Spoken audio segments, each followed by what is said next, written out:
We wrapped up our initial conversation by exchanging phone numbers and email addresses. The second Crew walked out of my office, I swore he took all the air with him. I sat in my chair, staring at my computer screen, my brain in some sort of hot Crew fog. The man had temporarily broken me, and his moment of vulnerability hadn't helped. It made no sense, because every single athlete I'd worked for in the past was incredibly sexy. But Crew was on another level. Hell, he was on another damn planet. My phone pinged, and I glanced at it, seeing Celine's name on the screen. Pressing the text button, I read her message. "How was it?" was all she asked. And instead of even trying to respond with words, I called her instead. "Oh, so good you had to call," she teased, her soft French accent infiltrating through the line. "I'm sitting here at a complete loss for words. I need to pull it together," I admitted.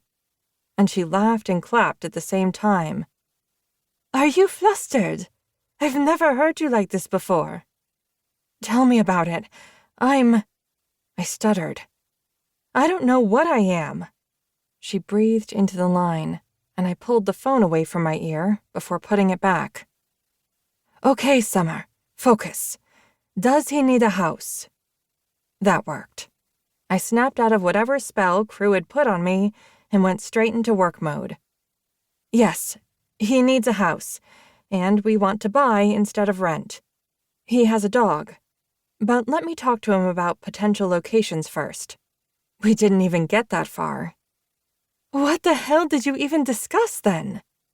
I growled into the line, feeling frustrated because Celine knew as well as anyone that those first meetings could be super overwhelming, especially when the new location was unfamiliar territory. "It was an introduction, basic needs and light conversation only, just to get us started." "Well, I'm going to send you a list of where his childless teammates live, so you have some sort of jumping-off point. You find out all the particulars, how many rooms, budget. Unless you want me to contact him directly," she suggested, and I ground my teeth together in response, thankful she couldn't see me. "Celine!" I dragged out her name, even though she knew that wasn't how this worked. I was the middle person for a reason. There was no direct contact between the vendor and the athlete. The fewer people who had access to the player, the better. I handled all potential issues that arose and put out fires before Crew ever knew they'd sparked to life. That was my job. "Just teasing. Oh, this one's gonna be fun," she said, before saying, "Au revoir," and ending the call.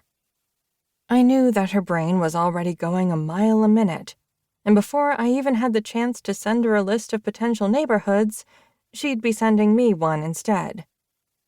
I opened up my email on the computer and started constructing one to send to Crew, telling him that it was nice to meet him today and that I was looking forward to working together, before reminding him to give me a list of cars he was interested in so that I could set up a showing. Even though we were currently only working on 2 items, both were big tickets and could take a lot longer than 2 months if I didn't do my job well, or if Crew's demands were too particular.